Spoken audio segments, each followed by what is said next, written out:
Middle east में जारी तनाव के बीच एक बड़ी राहत भरी खबर सामने आई है, जिसने न केवल भारत बल्कि दुनिया के कई देशों को अब राहत दी है। लंबे समय से हॉर्मुज जलजमरू मध्य यानी कि स्ट्रेट ऑफ हॉर्मुज को लेकर अनिश्चितता लगातार बनी हुई थी। अब ये वही समुद्री रास्ता है जिससे होकर दुनिया के करीब 1/3 तेल की सप्लाई गुजरती है। ऐसे में अगर ये रास्ता बंद हो जाता तो वैश्विक ऊर्जा संकट गहरा सकता था और भारत जैसे तेल आयात पर निर्भर देशों की अर्थव्यवस्था पर बड़ा असर पड़ता। इसी बीच ईरान के विदेश मंत्री अब्बास अराक्ची के एक बयान ने हालात को कुछ हद तक स्थिर करने की उम्मीदें जगाई। ईरान के विदेश मंत्री अब्बास अराक्ची ने यहां साफ कहा है कि उनका देश अब कुछ खास देशों के जहाजों को हॉर्मुज जलजमरू मध्य से गुजरने की अनुमति देगा। इन देशों में भारत, चीन, रूस, इराक और पाकिस्तान शामिल हैं। इस फैसले का सीधा मतलब यह है कि इन देशों के जहाज़ों को इस महत्वपूर्ण समुद्री मार्ग से सुरक्षित रूप से गुजरने दिया जाएगा, जिससे तेल और गैस की सप्लाई बाधित नहीं होगी। हालांकि ईरान ने इसके साथ एक महत्वपूर्ण शर्त भी रखी है। ईरान ने कहा कि इन देशों के जहाज़ों को पहले ईरानी अधिकारियों के साथ समन्वय करना होगा और सुरक्षा नियमों का पालन करना होगा, यानी अब बिना अनुमति कोई भी जहाज़ इस मार्गों से नहीं गुजर पाएगा।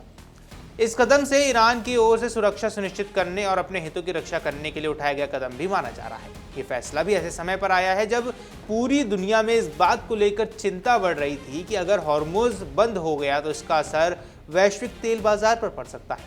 भारत जैसे देश जो अपने ऊर्जा जरूरतों का बड़ा हिस्सा आयात के जरिए पूरा करते हैं, उनके लिए यह स्थिति बेहद गंभीर हो सकती है। पेट्रोल और डीजल की कीमतों में भारी उछाल आ सकता है, जिससे आम लोगों की जेब पर सीधा असर पड़ता है। हॉर्मुज जलजमरू मध्य की अहमियत को समझना यहाँ बेहद जरूरी है। ये समुद्री मार्ग फारस की खाड़ी को ओमान की खाड़ी से और अरब सागर से जोड़ता है। दुनिया के प्रमुख तेल उत्पादक देश जैसे सऊदी अरब, इराक, यूएई और कुवैत का तेल इसी रास्ते से अंतर्राष्ट्रीय बाजार तक पहुंचता है। इसलिए इस मार्ग पर किसी भी तरह का खतरा सीधे तौर पर वैश्विक अर्थव्यवस्था को प्रभावित करता है। इसी बीच एंटोनियो गुटेरेस ने भी इस मुद्दे पर गंभीर चिंता जताई है। संयुक्त राष्ट्र महासचिव ने कहा कि हॉर्मुज मार्ग बाधित होने से सिर्फ तेल और गैस ही नहीं बल्कि खाद यानी कि फर्टिलाइजर की सप्लाई भी प्रभावित हो रही है।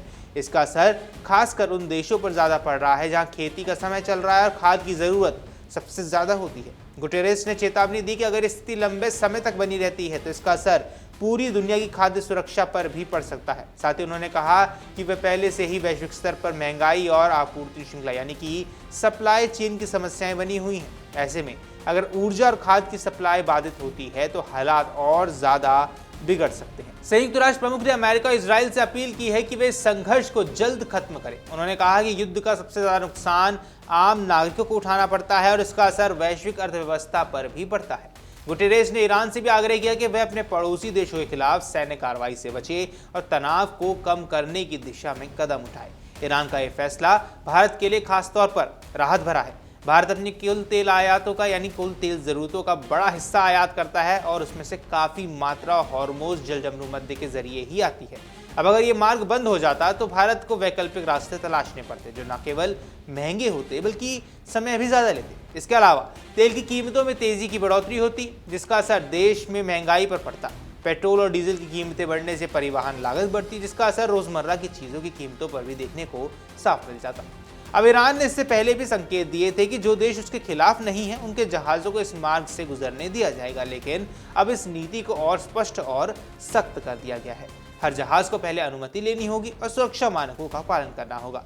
इससे एक तरह से यह भी सुनिश्चित होगा कि इस मार्ग का इस्तेमाल किसी भी तरह की सैन्य या खुफिया गतिविधियों के लिए न किया जाए।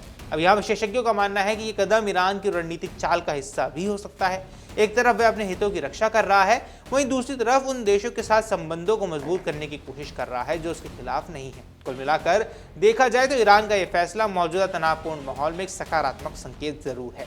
इससे न केवल भारत बल्कि अन्य देशों को राहत मिलेगी और वैश्विक ऊर्जा बाजार में स्थिरता आने की भी उम्मीद है।